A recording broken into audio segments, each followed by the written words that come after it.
सो आज हम बात करेंगे chapter 15 that is your cardiovascular system following the text book of IB Singh. ठीक है. So I would like to tell you which questions can be asked most commonly from this chapter. So let's just start writing down कि they can ask you to write a short note on interventricular septum. एक आ गया आपका interventricular septum. दूसरा question पूछ सकते हैं inter arterial septum पे. Right a short note on your inter arterial septum. फिर आता है डिस्क्राइब डक्टस और arteriosus. Ductus arteriosus. They can also ask you to explain the development of portal vein and describe coronary sign. फिर in general जो question पूछा जा सकता है कि what is fetal circulation, write a short note on fetal circulation, जो आपको viva में भी पूछा जा सकता है. fetal circulation का चार्ट दिया होगा और आपको उसको पूरा एक्सप्लेन करना है. ओके, एक हो गया. और दूसरा है development of heart. So if you remember chapter 17 central nervous system. ठीक है, वो एक ट्यूब में से तीन में से पाँच में से ब्रेन डेवलप हुआ.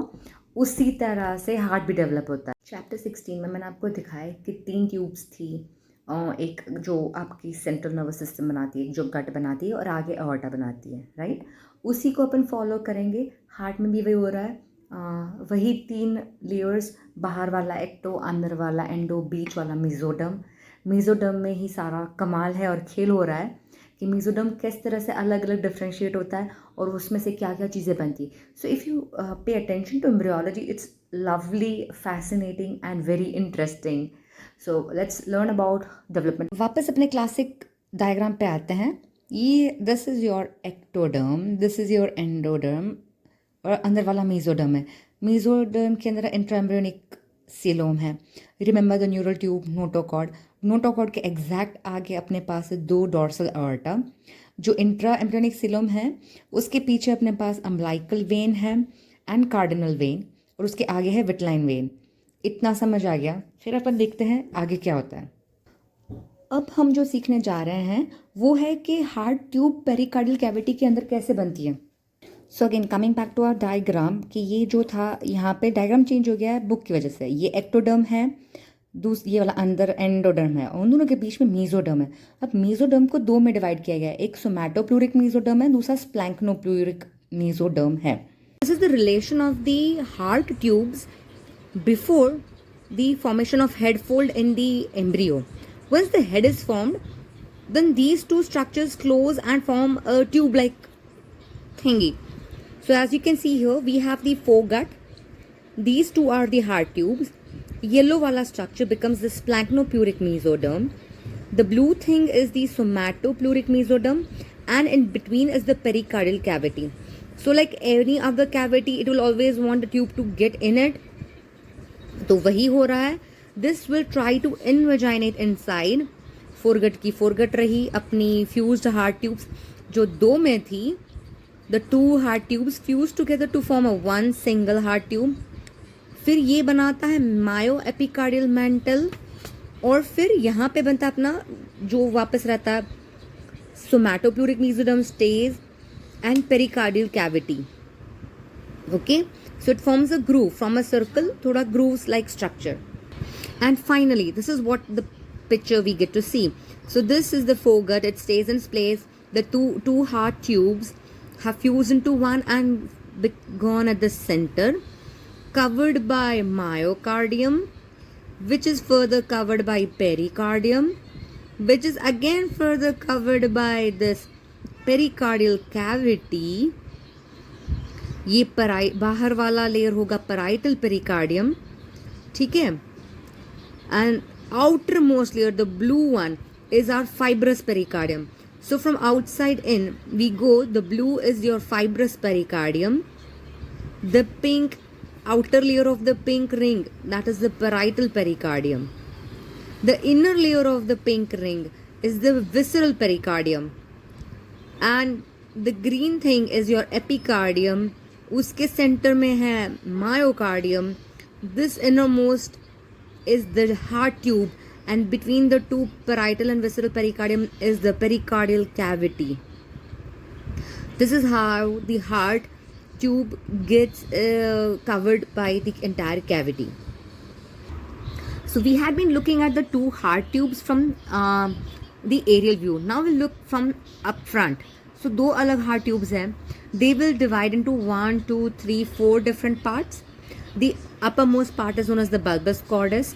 Then comes the primitive ventricle, primitive atrium and sinus venosus. 2 heart tube थी, 2 में से 1, 2, 3, 4 डिविजन्स हुए. So first stage of fusion में क्या होता है? The bulbus cordis of the 2 tubes fuses, the common ventricle of the 2 tube fuses. पर atrium और साइनस वेनोसस अभी फ्यूज नहीं होता. लेटर ऑन ग्रेजुअली वो दो भी फ्यूज हो जाते हैं. Bulbus cordis, common ventricle, common atrium and sinus venosus रह जाता है. And in the last stage everything fuses. Bulbous cordus, primitive ventricle, common atrium, sinus venosus. So 2 heart tube में से 4 ऐसे पार्ट्स बने and these 4 fuse together. Bulbous cordus, primitive ventricle, common atrium, sinus venosus. So in this diagram we'll have a look at the main subdivisions of the heart tube and their fate. तो अपने पास क्या था? bulbous cordus था. It divides itself into 3 equal parts, 1/3, 1/3, 1/3. Distal 1/3 का नाम क्या दिया है उन्होंने? ट्रंकस आर्टेरियोस. bulbous cordus 3 इक्वल हिस्सों में बढ़ गया. distal 1/3, middle 1/3, proximal 1/3. distal 1/3 का नाम क्या दिया? Trunks arteriosus. middle 1/3 का conus.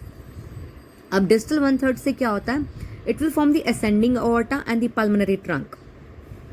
Distal 1/3 will form ascending aorta and pulmonary trunk. Middle 1/3 will form outflow tracts of the right and left ventricles. ये आपको बाद में पता चलेगा. वेंट्रिकल इधर आके ऊपर आएंगे तो उनके आउटफ्लो वाले ट्रैक्ट्स बनाएंगे. प्रॉक्सिमल 1/3 क्या बनाएगा? Primitive right ventricle.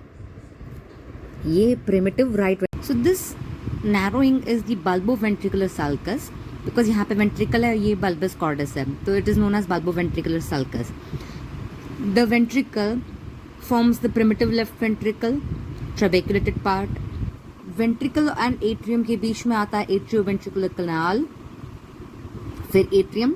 The primitive atrium is partitioned to form right and left atrium. Okay. फिर एट्रियम और इसके साइनस वेनोसस के बीच में आता है साइनो एट्रियल ओरिफिस.